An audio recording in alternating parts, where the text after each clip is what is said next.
Ito naman po. Kakasal na rin. Please welcome Lai, the Hi po. wife-to-be. Kailan kayo kakasal? December 16, Will. Malapit na. Sa Mabalakad, Pampanga po. Matagal lang ba kayo magkarelasyon na lalaki to? 12 years lang po, Will. 12 years, ha? Ako, Will. Nagkakilala po kami noong 2004 sa isang fast food chain. Kasama ko po siyang nagtatrabaho doon. Ah, magkasama kayo. Yes, And then, Will. Wala naman po formal na ligaw.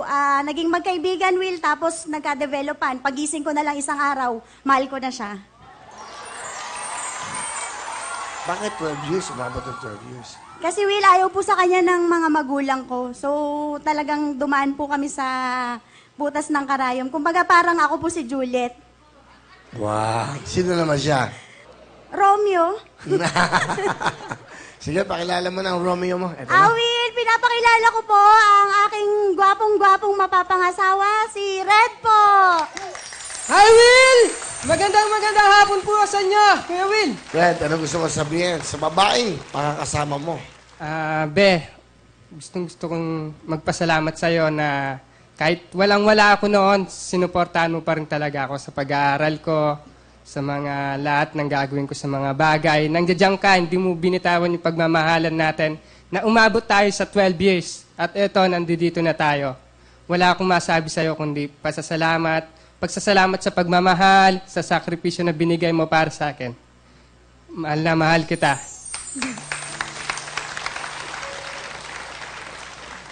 Abe, thank you sa pagmamahal. Salamat, di ka sumuko. Kahit na maraming may ayaw sa'yo, sabi ko naman sa'yo, dadating din tayo dito sa tamang panahon. Yun lang po. Bakit ba laging ka na? Ayaw ng magulang, ayaw sa kanya. Bakit ano? Ba't ayaw sa kanyang magulang una? Di daw po kami bagay, Will. Kasi po umabot na nag-manager na po ako, crew pa din po siya. Oso? Hindi daw po kami bagay. Bakit? Hindi kayo bagay dahil mas ikaw yung nakakataas. Nag-graduate na siya, Will. Graduate na siyang 4 years. Ako, papunta pa lang ng pag-aaral ng college. Di po kasi ako nag-start agad ng college. So, natapos ko ngayon is 2 years college. Yun lang talaga, Will. Magpapasalamat na magtaus-pusong nagpapasalamat. Sa taong mahal ko, sa mga pamilya niya na nandito, Kuya Will. Diyan ang mga magulang, ha? Sa pamilya ko. Okay. Tanggap na tanggap ka na ngayon. Tanggap na, Kuya. Tanggap na, Will. Good. Pwede pong mayakap ka? Kasi gusto ko po, matagal na kitang gusto malapitan na makayakap. Sige po, nanay, alik kayo.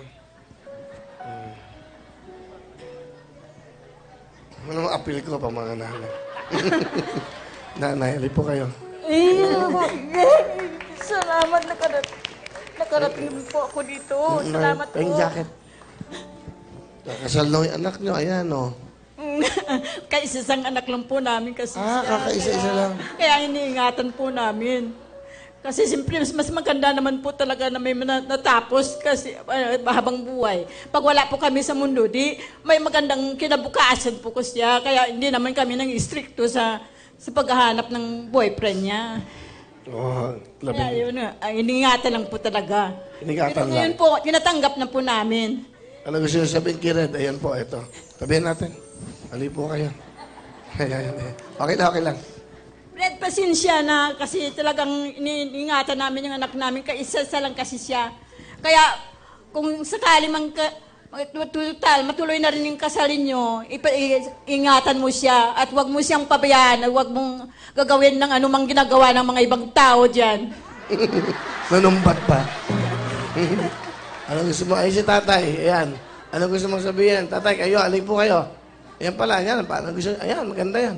Ano gusto sabihin sa magiging ano nyo? Kumusta po kayo? Okay na, tatay. Kay Red, sa magiging manugang nyo. Red, ito lang masabi ko sa'yo. Gaya ng sinabi ng nanay mo, na mahalin mo, huwag mo siyang papaiyakin. At sana habang buhay kayo mag-asawa at bigyan mo kami ng maraming apo. Oo. Maraming pong salamat. Okay na, nabigyan ka ng jacket. Ha? Thank you po. Halika.